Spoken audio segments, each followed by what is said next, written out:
Matt Jolly, right here on Georgia Radio. Well, I always love it when friends stop by today. Of course, we're talking to a guy that's not been on the show yet. He is a native of the great country, Canada. It's hard to believe, I know, when it's cold like this, that there's an entire country to the north of us. But Robby Johnson, welcome to Georgia Radio. Thanks for being here.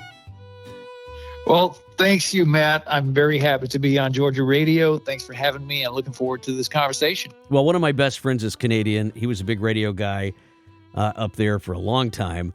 And I was reading through your bio and everything and just getting ready for this interview. And I love that, like, the first thing out of this interview is this ode to your grandparents. Can you tell me about your grandparents? Because I hear so many stories from Rick about his parents and his grandparents. Yeah. And I mean, some of the stuff is just nuts. And it's just great to read this, almost a love letter that has turned into this song from your grandparents. Talk to me about Leo and your grandmother.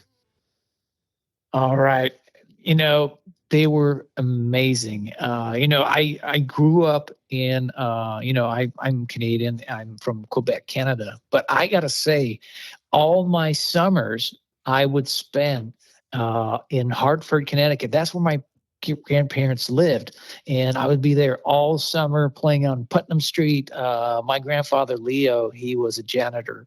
There was a school and church attached. So we would spend with my older brothers, we would, play in the gymnasium all day. There was also a piano there. We would fool around with the piano. And at noon, we had the privilege to ring the church bell. So that was really, really awesome. And so that's where I learned English, to speak English, fell in love with the American culture. I would also spend, the holidays, every long weekend, I was there in Hartford.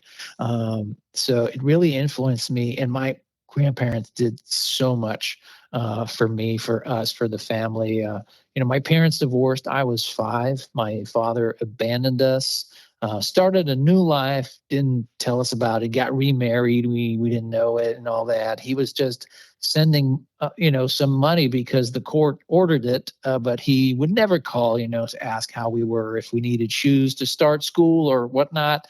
He just didn't care. And so it was pretty tough. I had a pretty tough upbringing, some poverty, but thank God my grandparents did so much.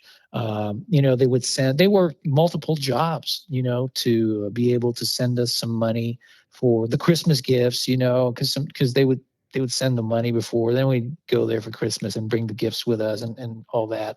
And also clothing, shoes. They would take good care of us, and they were really an inspiration. And my grandmother, she was an entertainer. In the summer, we would, we would get in the car and drive around in the U.S., visiting and discovering the United States. That was a lot of fun. We went to Frontier Town with the Cowboys and Indians, and my grandmother was an entertainer, and I got that from her, I'm sure, because, we were in a train, in the village. We were in a train, and then some bandits can't come on the train. They start robbing people, and they take the ladies' purses and all that. And my grandmother was fighting with one of them. I'm just looking at this picture of her. Yeah, I'm just looking at this picture. And she's pulling. Right. She's pulling. The guy's pulling on the purse. She's like, no, this is mine. And we were like, he's gonna kill you, Grandma. He's gonna kill you. Yeah. At the tourist park, right? And that's just great. Yeah, tourist park. Yeah. It was. She was always center of attention. Always had great stories. And the song, you talked about the song More Than You Think about my grandfather. He didn't talk a lot, but I looked up to him, and that's what the song's about. Sometimes you don't think you're a role model to someone, but without knowing it, people are looking up to you, and they're picking up stuff that you do and the way you act and all that. And that's what it is, for my grandfather, Leo. And so I was very happy that this song came about. And it's funny because when I sit down to write, I don't know what I'm going to write about. I just, fool around with the guitar, get inspired, and I just let it out. And this is what came out. And it's a thank you to my grandparents for everything they did. and I'm so thankful. I wish, I became an artist after they were gone, so they don't even know that I'm doing this. Well, I'm guessing they do, but yeah, it's a thank you to them for all they bring, and everybody out there listening. Like I say, in the song, you might think you showed me just a few little things, but it's more than you think. You guys do a lot more than you think, and we're very thankful. I think it's beautiful, and what a great song. You've had a career that has really had some high points along the way, and I'm just going through this. South of Me broke top 20 back in the day, and Yep. led to a performance on the Late Show with a guy that's not known for being really cuddly, but the Late Show with David Letterman. What was that like back then? I mean, I still don't believe it. yeah, I still don't believe it. I grew up never ever thinking that I could be on that show, even as being in the audience. And here I am, standing in the Ed Sullivan Theater behind those long black curtains in a chilly studio, and then you have David Letterman presenting me. it's wild. It's really yeah. wild. And I mean, I've had some really great moments, like you were saying. But I got to say, the best feeling, nothing tops when you're performing live and you're in the moment. Hmm. It's such an incredible feeling. You turn around, you make eye contact with your players, your bandmates, and it's happening. It's in your eyes, and you see it. And then you turn around, you look at the crowd, and it's the same thing. Everybody's in the moment. You don't care if a pedal board doesn't work quite well, or your in-ear monitors are Right. shutting down. First world You problems at just that point. Yeah. Yeah. yeah, you're in the moment, and that's the best feeling ever. That will top everything. Um, yeah. Good stuff. I read your latest article that came out about you, Cowboys and Indians, a magazine, and a great read that I follow quite frequently. But Road I'm On just came out on the 8th of November. And I was so excited when I heard you were coming on because I actually had this song downloaded earlier. And I thought, this is just, it's a, first of all, your voice on this particular track and all of the everything that I've ever heard of yours, it just comes across, and it is right up there with some of my other favorites. And I don't think I could. I mean, I Oh, really don't think I could pick. It is so thank authentic you. and just. I mean, it's where the rubber meets the road. You can feel it and hear it in this song, "The Road I'm On," which is out right now. And you're on the. I don't know if it's a good thing or a bad thing, but you've released a Christmas single, "Oh Santa," and you're probably in the studio when it was just hotter than blue blazes out there in Nashville, but recording this thing, and it's out. Is how many of these Christmas songs have you put out over your career? I put out earlier in my career. I put out 2 covers, and I wasn't thinking of doing a Christmas song, of writing or covering a Christmas song. Usually those are, like you were saying, these are recorded in summer, in July and sometimes August. But it was October, and it's funny. It's an evening, and I'm thinking about my 10 years in Nashville, thinking about my family that made a lot of sacrifices to be here with me in Nashville, and I feel like I'm kind of letting them down, because yes, I had some great success. The Late Show with David Letterman opened for Keith Urban and all Yeah. that, but I never had this this song that's a life-changing song, that it's a hit that's so massive that it changes your life.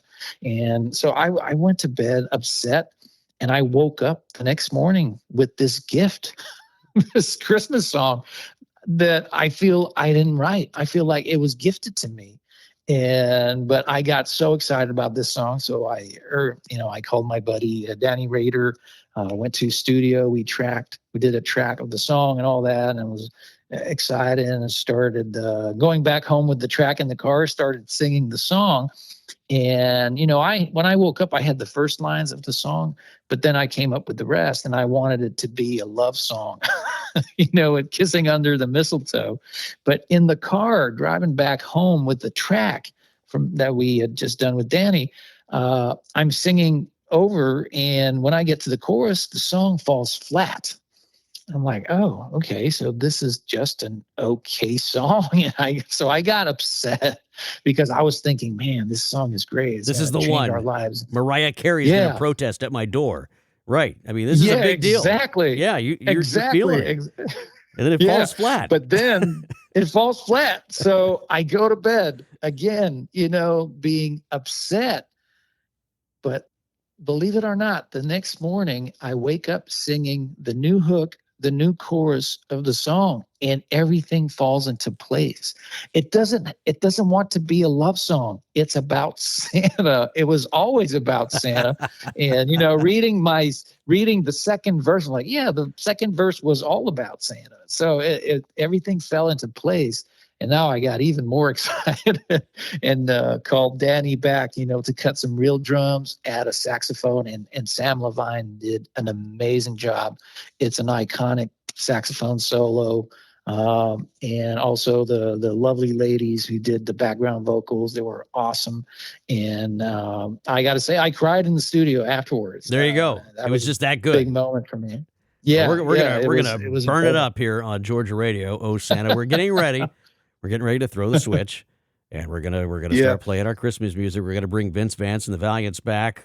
Did you see them in the studio? Because it seems like every season they come out with a new version of that song. I haven't seen it. Mariah Carey wasn't there. Nope. Well, we'll bring them all back. Come just a few more days, and we will roll out Robby's Christmas song, "Oh Santa." Yeah, what's cool about it is that it starts smooth and it keeps escalating in energy and the joyness and all that joyfulness. And it's kind of reminiscent of, the anticipation of Christmas when you're a kid. You think about the Christmas presents, you make your list to Santa, then you just wish that, you'll get your presents, the one that you picked. And it's just an escalation, anticipation to the day where you finally get your present. So it has the same feeling. So it's and a lot of people, it's funny because some people are like, wow, Robby, that's a great cover. And I'm like, well, it's not a cover. I wrote it. It's an original song. And well, I wrote it, but then again, I'm not sure I wrote it. I feel like it was gifted to me. I love that. And they're like, well, it sounds like a standard to me.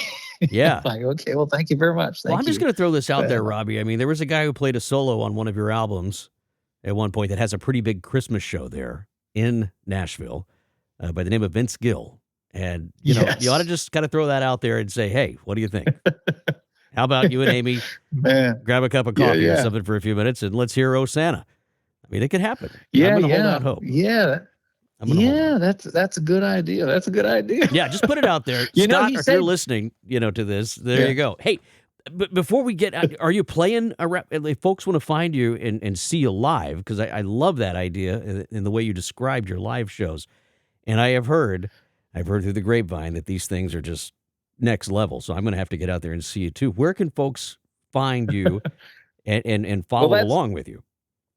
Yeah, that's the thing. I've been deep down in this project. I'm releasing a new song every 6 to 8 weeks and still writing and producing new music, working on a full-length album for beginning of next year. So I'm looking forward to getting on the road. Yeah. I don't have any firm dates as of now for 2025. Yeah, stay tuned. I have something next week, right before the CMA Awards, but for 2025, I'm working hard, to get out there because that's the best. That's really the best. And it's funny, you're talking about my live show. Every band, they do a sound check, but I do a light check. A light check. I like that. No, light. Oh, a light check. A light check. Okay. Yes, a light check because I want to see everybody's faces. It's Yeah. important to me. Yeah, and this happened because I did a show residency in a theater in the first show. The show starts and there's big lights coming at me and I can't see the people. And I'm not the kind of guy who will point fingers at people I don't see and pretend and smile, and it has to be true. So I stopped the show and I said, "Hey, bring up the lights. I got to see these people." And they brought up the lights, and everybody started screaming. And like, "Hey, you guys are beautiful!" And they really enjoyed that little attention. And so since then, I do a light check, and I make sure it's low for the ambiance and all that, but just enough light so that I can see people's reactions and faces, and if they enjoy the show and get a feedback from the crowd. I used to work back in the day, back in my honky tonk days when I was new into radio, and I had a show that was hosted at a honky tonk, and Ooh. greatest idea ever. But we used to have a certain artist that would show up, and before the show, he didn't do a light check. He insisted that all of the air conditioning units be shut off, and this is in South Texas. So a light check, I Wow. think, is a great idea. Turning the AC off. Not so much. I can get behind a light check, Robby. I think it's great. Well, listen, folks want to follow along with you. They can find you all over social media. They can find you certainly on YouTube, where you've had what is the count now? It's just in the millions of hits that you've had, or streams, I guess is what they call it now. But you're all over the place, and we'll quick link to all of that. But it's just great to have you on, and I really hope that people will go download, and I understand now you got to save it. You got to save this on your playlist. So if you don't know how to do that, talk to your grandchildren because they can do it. But The Road I'm On is one of the ones you want to get. And then More Than You Think, you got to get that. And then Oh Santa, you got to put that one on the list right next to Andy Williams and all the other White Christmas versions that you have. Because this one, Oh Santa, is certainly a standard in the making. Robby, thanks for coming on today. This is great having you. Thank you so much, Matt. And I just want to say thank you to all the listeners out there on Georgia radio. You guys make it happen. You guys are the rock stars. If I'm standing alone, it's true. If I'm standing alone on a stage, performing, nothing happens. It's when there's people, when there's a crowd that enjoys the music, and we create the moment together. So I really think they're the rock stars. So I just want to thank them for liking the music, sharing the music, saving, to their playlists and all that. So thank you so much, guys. Well, if you're listening to the live stream, which I hope you are, you can download the new My Georgia Radio app. If you're not somehow listening to that and you're listening to the podcast version of this, but if you're on the live stream, you're in for a treat because we're going to play The Road I'm On right after we get off the phone with Robby. Robby Johnson, thanks for coming on the show. Great to hear your voice. Thanks again, Matt. Have a good one. Georgia Radio, on your phone, in your home, everywhere you go.